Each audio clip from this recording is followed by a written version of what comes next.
El libro de Marcos, lección 3, para el 20 de julio de 2024. Controversias. Sábado, 13 de julio. Lee para el estudio de esta semana, Marcos capítulo 2 versículo 1 al capítulo 3 versículo 6, Miqueas capítulo 6 versículos 6 al 8, Primera de Samuel capítulo 21 versículo 1 al 6, Marcos capítulo 3 versículo 20 al 35, Lucas capítulo 12 versículo 53, y capítulo 14 versículo 26. Marcos. Capítulo 2. Entró Jesús otra vez en Capernaum después de algunos días, y se oyó que estaba en casa. E inmediatamente se juntaron muchos, de manera que ya no cabían ni aun a la puerta, y les predicaba la palabra. Entonces vinieron a él unos trayendo un paralítico que era cargado por 4. Y como no podían acercarse a él a causa de la multitud, descubrieron el techo de donde estaba, y haciendo una abertura, bajaron el lecho en que yacía el paralítico. Al ver Jesús la fe de ellos, dijo al paralítico: Hijo, tus pecados te son perdonados. Estaban allí sentados algunos de los escribas, los cuales cavilaban en sus corazones: ¿Por qué habla éste así? Blasfemias dice. ¿Quién puede perdonar pecados sino solo Dios? Y conociendo luego Jesús en su espíritu que cavilaban de esta manera dentro de sí mismos, les dijo: ¿Por qué caviláis así en vuestros corazones? ¿Qué es más fácil decir al paralítico: tus pecados te son perdonados, o decirle: levántate, toma tu lecho y anda? Pues para que sepáis que el Hijo del Hombre tiene potestad en la tierra para perdonar pecados, dijo al paralítico: a ti te digo, levántate, toma tu lecho y vete a tu casa. Entonces él se levantó enseguida, y tomando su lecho salió delante de todos, de manera que todos se asombraron y glorificaron a Dios, diciendo: nunca hemos visto tal cosa. Después volvió a salir al mar, y toda la gente venía a él y les enseñaba. Y al pasar, vio a Leví, hijo de Alfeo, sentado al banco de los tributos públicos, y le dijo: sígueme. Y levantándose le siguió. Aconteció que estando Jesús a la mesa en casa de él, muchos publicanos y pecadores estaban también a la mesa juntamente con Jesús y sus discípulos, porque había muchos que le habían seguido. Y los escribas y los fariseos, viéndole comer con los publicanos y con los pecadores, dijeron a los discípulos: ¿qué es esto que él come y bebe con los publicanos y pecadores? Al oír esto Jesús les dijo: los sanos no tienen necesidad de médico, sino los enfermos. No he venido a llamar a justos, sino a pecadores. Y los discípulos de Juan y los de los fariseos ayunaban, y vinieron y le dijeron: ¿por qué los discípulos de Juan y los de los fariseos ayunan, y tus discípulos no ayunan?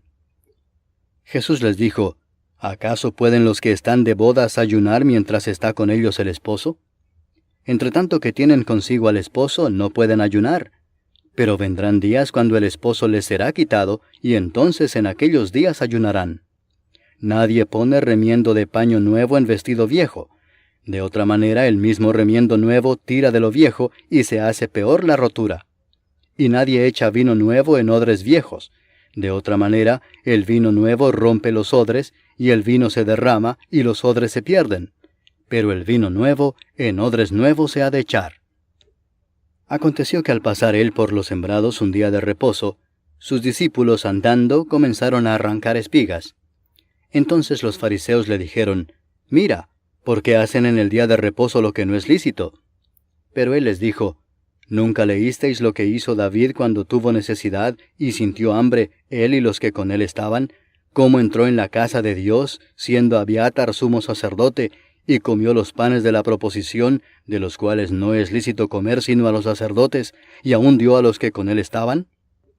También les dijo: el día de reposo fue hecho por causa del hombre, y no el hombre por causa del día de reposo. Por tanto, el Hijo del Hombre es Señor aún del día de reposo. Marcos capítulo 3 versículos 1 al 6, el hombre de la mano seca. Otra vez entró Jesús en la sinagoga, y había allí un hombre que tenía seca una mano. Y le acechaban para ver si en el día de reposo le sanaría, a fin de poder acusarle. Entonces dijo al hombre que tenía la mano seca: levántate y ponte en medio. Y les dijo: ¿es lícito en los días de reposo hacer bien, o hacer mal, salvar la vida, o quitarla? Pero ellos callaban. Entonces, mirándolos alrededor con enojo, entristecido por la dureza de sus corazones, dijo al hombre: extiende tu mano. Y él la extendió, y la mano le fue restaurada sana. Y salidos los fariseos, tomaron consejo con los herodianos contra él para destruirle. Miqueas capítulo 6 versículos 6 al 8, lo que pide el Señor. Tú, Israel, preguntas: ¿con qué me presentaré ante el Señor? ¿Cómo adoraré al Dios Altísimo? ¿Debo presentarme ante él con holocaustos, o con becerros de un año? ¿Le agradará al Señor recibir millares de carneros, o 10.000 ríos de aceite? ¿Debo darle mi primogénito a cambio de mi rebelión? ¿Le daré el fruto de mis entrañas por los pecados que he cometido? Hombre, el Señor te ha dado a conocer lo que es bueno, y lo que Él espera de ti, y que no es otra cosa que hacer justicia, amar la misericordia, y humillarte ante tu Dios. Primera de Samuel capítulo 21 versículo 1 al 6, David fue a Nob en busca del sacerdote Ahimelech. Al ver a David, Ahimelech se sorprendió mucho y le preguntó: ¿cómo es que vienes tú solo, sin ninguna compañía? David le respondió: el rey me encomendó un asunto importante. Me recomendó que nadie sepa a qué te envío, ni cuál es tu misión. Pero voy a encontrarme en cierto lugar con los hombres a mi cargo. Ahora, dime si tienes algo a la mano para comer. Dame unos 5 panes, o lo que tengas. El sacerdote le respondió: no tengo a la mano pan común, solo tengo pan consagrado. Te lo puedo dar, si es que tus hombres no han tenido relaciones sexuales con ninguna mujer. Y David le respondió: no te preocupes por eso, pues desde hace 3 días hemos estado alejados de ellas. Aunque esta misión no es muy importante, cuando yo salí mis hombres ya se habían purificado. El sacerdote le dio entonces los panes consagrados, que ya habían sido retirados de la presencia del Señor, y cambiados por panes calientes de ese mismo día. Marcos capítulo 3 versículo 20 al 35, la blasfemia contra el Espíritu Santo. Jesús entró en una casa, y de nuevo se juntó tanta gente, que ni siquiera podían comer él y sus discípulos. Cuando sus familiares lo supieron, fueron para llevárselo, porque pensaban que estaba fuera de sí. Pero los escribas que habían venido de Jerusalén decían: a este lo domina Belcebú. Y expulsa a los demonios por el poder del príncipe de los demonios. Entonces Jesús los llamó, y en parábolas les dijo: ¿y cómo puede Satanás expulsar a Satanás? Si un reino se divide contra sí mismo, no puede permanecer. Si una casa se divide contra sí misma, tampoco puede permanecer. Y si Satanás se subleva contra sí mismo y se divide, tampoco puede permanecer. Su fin habrá llegado. Nadie puede entrar en la casa de un hombre fuerte y robarle sus pertenencias, si antes no lo ata. Entonces sí podrá saquear su casa. De cierto les digo que a todos ustedes se les perdonará todo pecado y toda blasfemia, pero el que blasfeme contra el Espíritu Santo jamás será perdonado, sino que será culpable de un pecado eterno.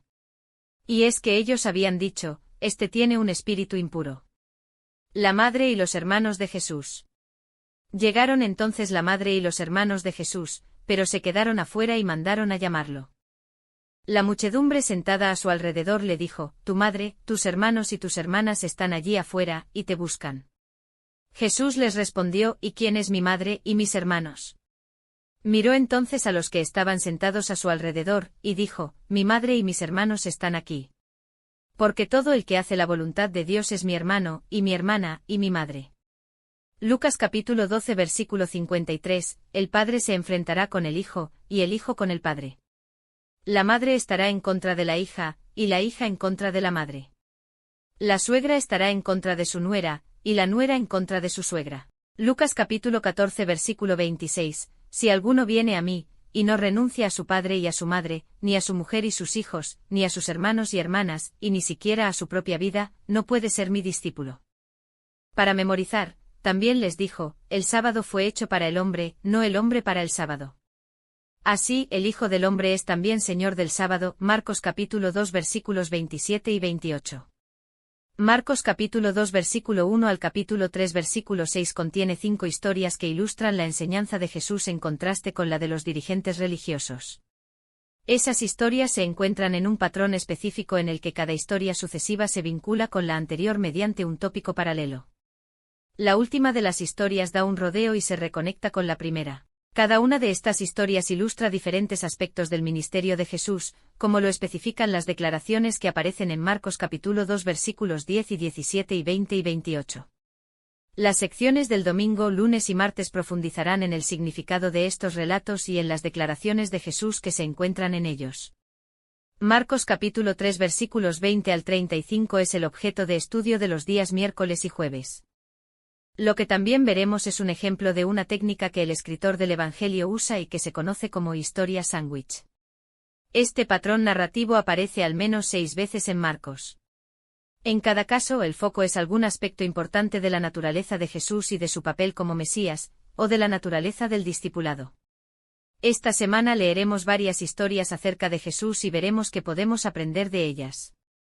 Espíritu de profecía. El efecto producido en el pueblo por la curación del paralítico fue como si el cielo se hubiera abierto para revelar las glorias de un mundo mejor. Al salir el que había sido curado por entre la muchedumbre, bendiciendo a Dios a cada paso y llevando su carga como si no pesara más que una pluma, el pueblo se apartaba para dejarle pasar, mirándolo con extrañeza y susurrando, «Hemos visto maravillas hoy». Lucas capítulo 5 versículo 26. Hubo gran regocijo en la casa del paralítico cuando éste volvió trayendo con facilidad la cama en que lentamente lo habían llevado de su presencia. Le rodearon con lágrimas de gozo, pudiendo apenas creer lo que sus ojos veían. Allí estaba él delante de ellos en todo el vigor de la virilidad. Aquellos brazos que ellos habían visto sin vida, obedecían con rapidez a su voluntad. La carne antes encogida y plomiza, ahora la veían fresca y sonrosada. El hombre andaba con paso firme y con soltura. El gozo y la esperanza se dibujaban en todo su semblante, y una expresión de pureza y paz había reemplazado las señales del pecado y del padecimiento. Una gozosa gratitud subía de aquella casa, y Dios resultaba glorificado por medio de su Hijo, quien había devuelto esperanza al desesperado, y fuerza al agobiado. Aquel hombre y su familia estaban dispuestos a dar la vida por Jesús. Ninguna duda obscurecía su fe, ninguna incredulidad disminuía su lealtad para con aquel que había traído luz a su lóbrego hogar, el ministerio de curación, páginas 52 y 53. Jesús sabía que no podía hacer ningún bien a los escribas y fariseos a menos que se vaciaran de su suficiencia propia. Escogió odres nuevos para su vino nuevo de doctrina, e hizo de pescadores y creyentes ignorantes los heraldos de su verdad al mundo. Y sin embargo, aunque su doctrina parecía nueva al pueblo, en realidad no era una nueva doctrina, sino la revelación del significado de lo que había sido enseñado desde el principio. El propósito de Cristo era que sus discípulos tomaran la verdad sencilla y sin adulteraciones como la guía de su vida. No debían añadir a sus palabras ni dar un sentido forzado a sus declaraciones. No debían interpretar en forma mística las sencillas enseñanzas de las Escrituras ni depender de recursos teológicos para construir alguna teoría de origen humano. Las verdades vitales y sagradas fueron debilitadas en su significado cuando se le dio un sentido místico a las sencillas palabras de Dios, entre tanto que se le daba importancia a las teorías humanas. Comentarios de Elena G. de Witte en Comentario Bíblico Adventista del Séptimo Día, tomo 5, página 1064. Se observa mucha humildad espasmódica y espuria entre los cristianos profesos. Algunos, decididos a vencer el yo, se ponen tan bajo como sea posible, pero tratan de hacerlo con sus solas fuerzas, y la siguiente ola de alabanzas o adulación los eleva fuera de la vista. No están dispuestos a someterse completamente a Dios, y Él no puede obrar por medio de ellos. No acepten ninguna alabanza para sí mismos. No trabajen con una mente dividida, tratando de servir a Dios y al yo al mismo tiempo. Mantengan el yo fuera de la vista. Conduzcan sus palabras a los cansados y cargados a Jesús, el Salvador compasivo. Trabajen como viendo al que está a su mano derecha, listo para fortalecerlos para el servicio. La única seguridad para ustedes está en la dependencia total de Cristo, mente, carácter y personalidad, tomo 1, página 39.